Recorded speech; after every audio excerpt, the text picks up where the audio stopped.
let's be real. If you're sitting there wondering whether he misses you, the answer probably isn't what you want to hear. But here's the good news. You're not powerless. You don't need to chase, beg, or play games.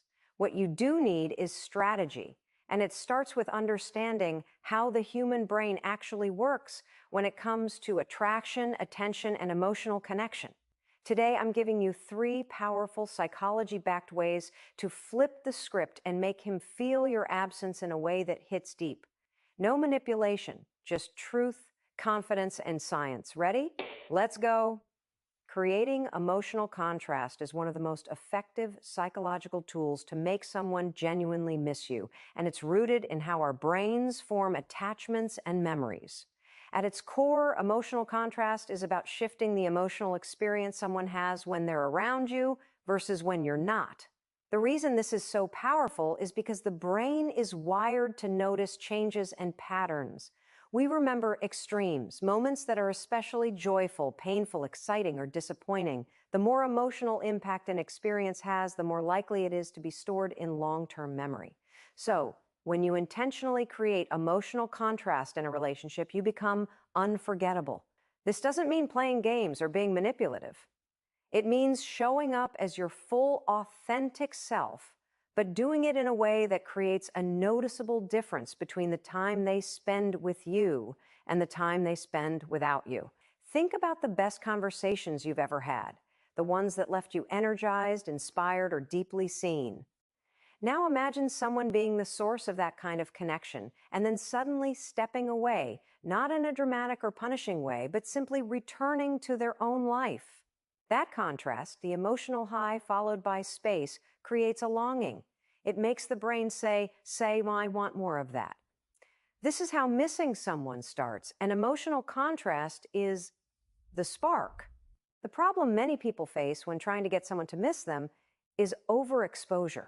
If you're always available, constantly texting, calling, and filling every silence, there's no opportunity for the other person to feel your absence. You're always present, physically, digitally, emotionally, and the brain adapts quickly to what's consistent. What becomes constant becomes background noise. But if you create moments of deep emotional connection where you're fun, vulnerable, confident, and engaging, and then allow for space, the contrast between presence and absence becomes meaningful. Emotional contrast also works because it plays into the brain's reward system. When someone experiences emotional highs with you, their brain releases dopamine, the feel-good neurotransmitter that drives motivation and craving. When that stimulus is taken away, the brain notices the drop. This is similar to how addiction patterns form, not through constant exposure, but through intermittent reinforcement. You don't want to be someone they just casually like. You want to be someone they feel emotionally attached to. To do that, your presence has to stand out from the noise. You create moments they can't help but remember, and then you give them space to realize how valuable those moments are. The key to this is being intentional about the energy you bring into interactions. When you're with him, whether in person, on a call, or texting, bring your best self. Be present, playful, deep, or whatever feels natural to you, but be real. Emotional connection doesn't come from trying to impress. It comes from being authentic and letting someone see you fully. Let them feel safe, understood, challenged, and intrigued. Make your time together meaningful, not just routine. When he starts to associate you with positive, memorable feelings, you've planted the emotional seed.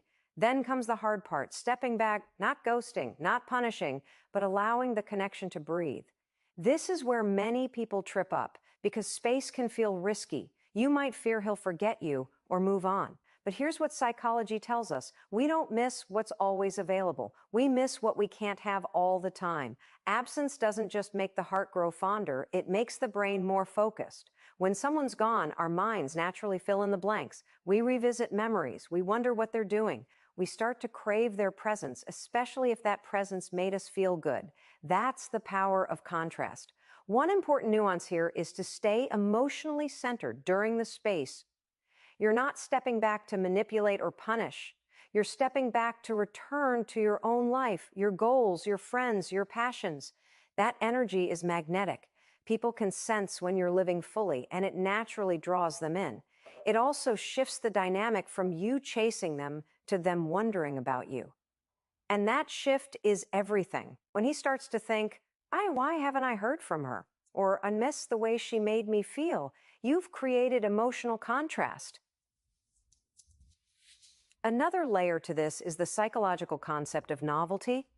Humans are wired to notice and respond to newness.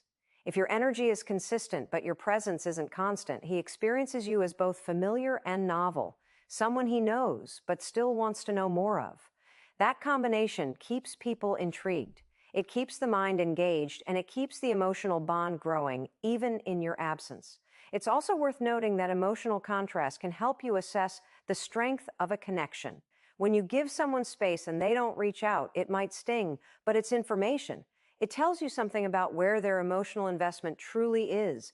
On the other hand, if they start to lean in, if they express that they've been thinking about you, or if they start initiating more, you know that emotional impact has landed. Ultimately, emotional contrast is about trust, trusting that who you are is enough, trusting that space is healthy, trusting that when you create meaningful emotional experiences and then give them room to echo, you make yourself unforgettable. You're not trying to fill every silence or prove your worth. You're showing up fully and then allowing the other person to experience life without your light so they can truly notice its warmth when it returns. That's not a game. That's emotional intelligence. And it's the first step to being missed not just casually, but deeply. Most people think that being constantly available is the best way to build a connection, responding quickly, always showing up, always being there. But when it comes to creating longing, desire, or making someone genuinely miss you, the opposite is often true. The human brain is wired to value what feels scarce. We crave what we can't have all the time. And that's where the power of unavailability comes in, not as a manipulation tactic, but as a psychological truth. When you're always around, texting back instantly, constantly initiating plans, being emotionally and physically accessible, your presence can start to lose its edge. It becomes expected. The brain, which thrives on novelty and contrast, adapts quickly to things that are predictable. What starts as exciting and magnetic gradually becomes routine. And when something becomes routine, it gets taken for granted. You stop being a presence that ignites curiosity and emotional pull. You start becoming background noise, no matter how amazing you are. But when you introduce space, when you intentionally step back and create moments of healthy unavailability, you give that person the opportunity to feel your absence. And that's when missing someone truly begins. Because missing isn't just about time apart, it's about emotional impact paired with noticeable silence. It's about giving the other person the room to wonder, reflect, and even desire your presence again.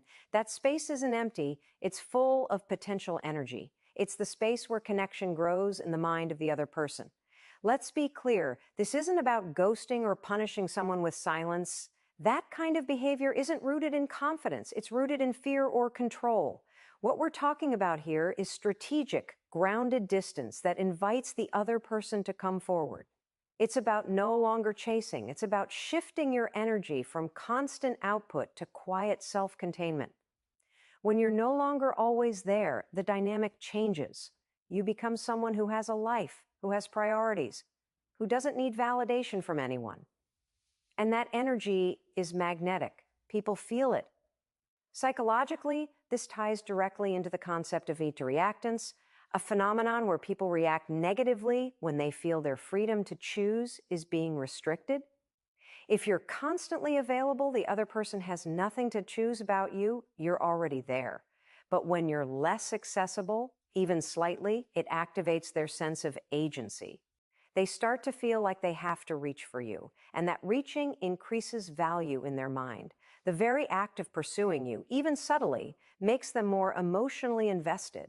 Unavailability also creates mystery, and mystery keeps people engaged. The brain loves to fill in gaps. It's how memory, fantasy, and longing are formed.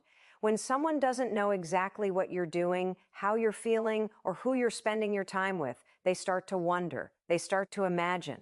And that imagination often fills in the blanks in the most flattering ways. That's not deception. It's human psychology.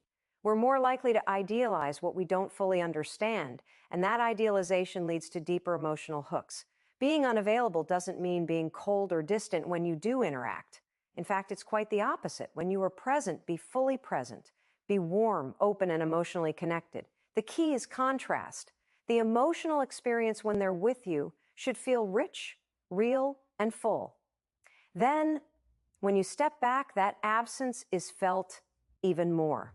If you're just distant all the time, people feel dismissed, not intrigued.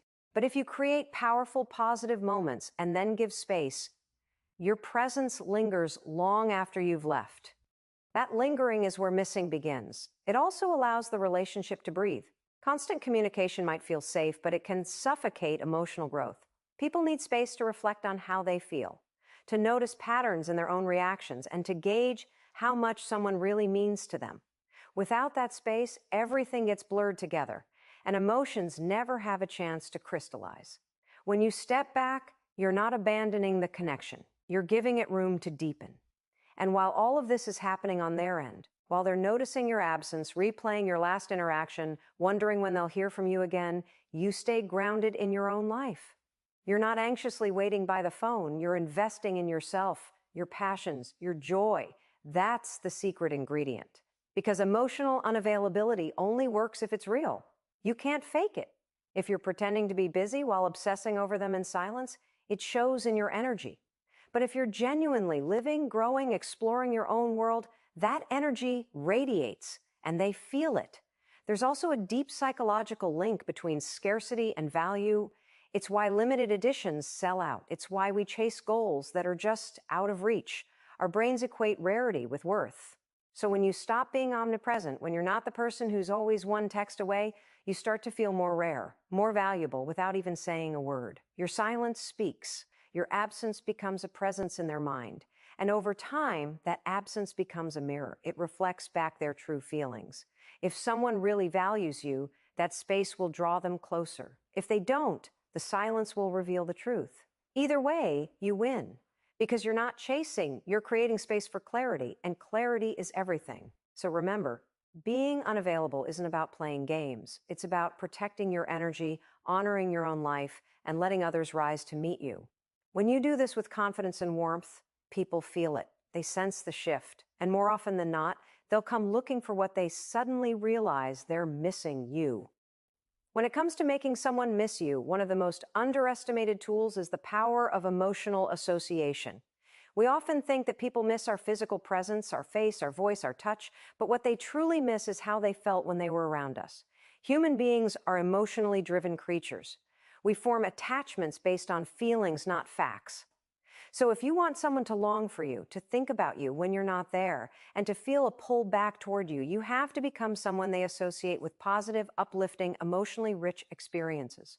This isn't about putting on a show. It's about intentionally creating emotional anchors that tie your presence to something meaningful in their mind. The brain naturally connects people to emotions. It does this through a process called emotional conditioning. Think about it. Why do certain songs instantly remind you of someone from your past? Why does the smell of a particular perfume bring back a wave of memories? It's not the song or the scent itself. It's the emotion you felt when that person was in your life. The same principle applies here. If someone consistently feels good, seen, inspired, or at peace around you, they begin to subconsciously connect those feelings with you. And when you're gone, they're not just missing your voice or your text messages, they're missing the way you made them feel. Most people underestimate their emotional influence. They focus on being physically present or available, but they don't focus enough on emotional impact. Yet the truth is, long after the words are forgotten, the feelings linger. That's what makes someone unforgettable. So how do you anchor positive emotional associations in a genuine way? It starts with showing up authentically and being fully present. Not distracted, not trying to impress, just being there, emotionally tuned in, curious, and intentional about connection. When you engage someone in a conversation that's not just surface level, but really makes them think, or when you share laughter that's real and spontaneous, or when you offer comfort without judgment during a vulnerable moment, those are the moments that matter. They don't need to be big, dramatic scenes. Sometimes it's the small, consistent things, how you remember the little details about their life, how you make them laugh, even on a stressful day, how you speak with honesty and confidence that create the strongest emotional ties. It's also important to be the kind of person who adds energy rather than drains it. Everyone is dealing with their own stress, anxiety, and internal noise. If you can be a space where someone feels lighter instead of heavier, you instantly become more desirable. People gravitate toward those who help them feel better about themselves and about life. That doesn't mean pretending to be happy all the time. It means showing up with a grounded energy, one that's calm, open, and real. Emotional safety is rare. When someone feels safe, understood, and accepted around you, that becomes addictive in the best way. Another layer of this emotional anchoring is unpredictability in a positive sense. Humans are wired to notice contrast and novelty. If you can occasionally surprise someone, not with big gestures, but with small, thoughtful acts, they're more likely to remember you. It might be sending a message at just the right moment, offering a perspective they hadn't thought of, or even just showing a different side of yourself when they least expect it. This kind of emotional unpredictability sparks interest and curiosity.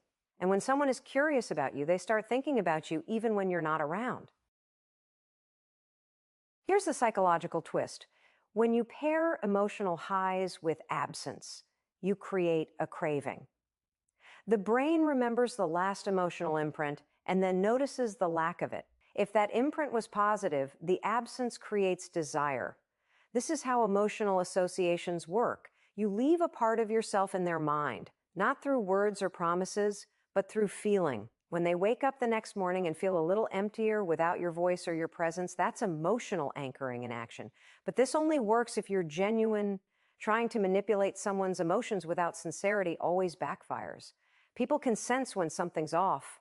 So the key is to actually be someone who brings value, not just through what you do, but through how you make them feel.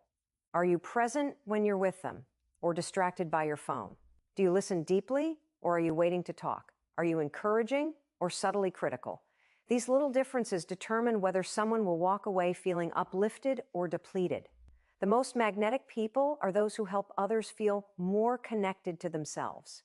When someone feels like they can be more fully themselves around you, less guarded, more expressive, that's where true emotional bonding happens. And that bond doesn't disappear when you leave. It stays with them. They start to associate you with clarity, warmth, energy, or even peace. And those associations grow stronger in your absence. That's the foundation of missing someone. It's not just about lack, it's about longing for the return of a feeling. It's also worth noting that positive emotional anchoring helps you stand out in a world full of noise. We're constantly bombarded with surface-level interactions, likes, messages, distractions.